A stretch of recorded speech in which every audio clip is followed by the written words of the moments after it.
Welcome back guys to another action figure walkthrough. Today we're going to be looking at Mezcotoys 2008 The Spirit, based on the movie, with Graffiti Design Inc.'s 2000 release. Jumping straight into accessories, Mezco's figure comes with a drain cover. It's plastic and sturdy, has quite a nice sheen to it to give off a metallic look with a dry brushing effect. It really helps the figure to stand. He also comes with a really nice dry brushed crowbar. Also plastic, but a little sharp as well. A cat. There's no articulation to the cat. Quite nice paint apps and sculpt. A spirit has a fondness in the film. Sadly the hat isn't removable, it's just glued on. The shirt isn't just a by the numbers smooth sculpt, it has wrinkles. It really makes it look like he's in the wind. There are some markings too, it does tend to scratch with the plastic it is made out of. One of the highlights of the figure is definitely the trench coat. It is very bendable and flimsy. It's just a shame that articulation isn't more forgiving. You've got glossy paint throughout that really breaks up the figure. There's buttons and buckles sculpted as well as painted. It has a very Frank Miller-esque vibe to him. Another highlight is how the gloves are sculpted. The stitching is very realistic looking on this one. You can remove the coat, however his arms are sculpted to look like Spirit wearing the jacket. I still think it's a cool option to have. The back of the shirt is sculpted very nicely. A closer look inside the jacket with its sculpted folds and wrinkles. Articulation is as follows. The head goes left and right about that much. It is quite a delicate figure, so just be very careful with it.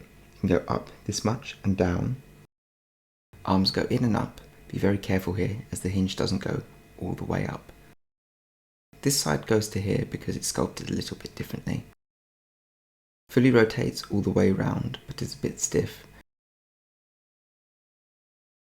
There's a bicep cut that rotates. Single jointed elbows can get Spirit in somewhat dynamic poses. A hinge at the wrist. It goes that far in, that far out. They also rotate. They rotate in a different area after the sleeves cuff. There's no diaphragm cut. The waist is supposed to swivel, but mine is firmly in this position. It won't move. Legs go forward this far. Backwards to this degree. They have the in and out motion. Be very careful here. Mezco has very delicate figures. There is a mid-leg cut, disrupting the trouser flow.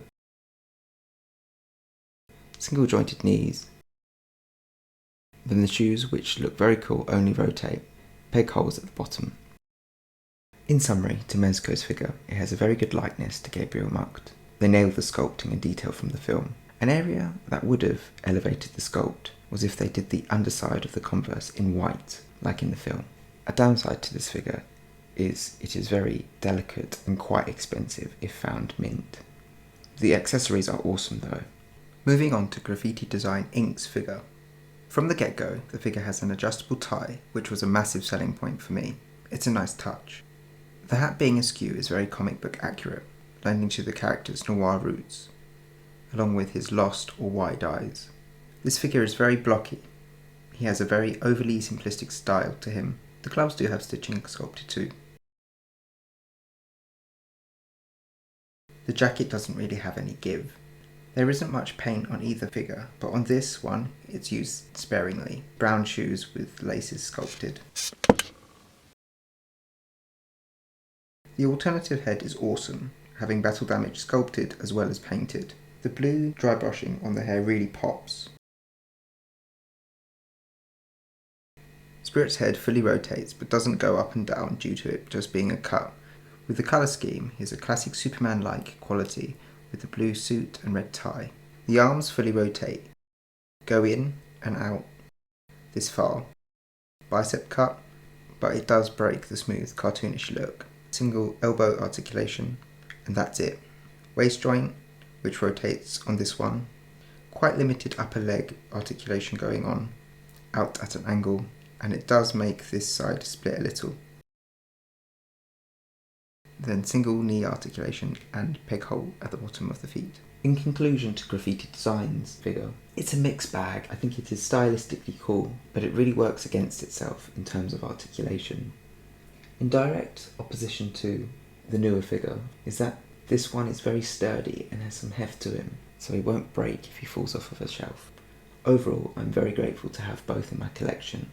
one being how I was introduced to the character via the movie, the other for how comic book accurate the design and essence is. That's my review. Let me know if there's any other figures that I might have in my collection that you'd like to see reviewed. Cheers!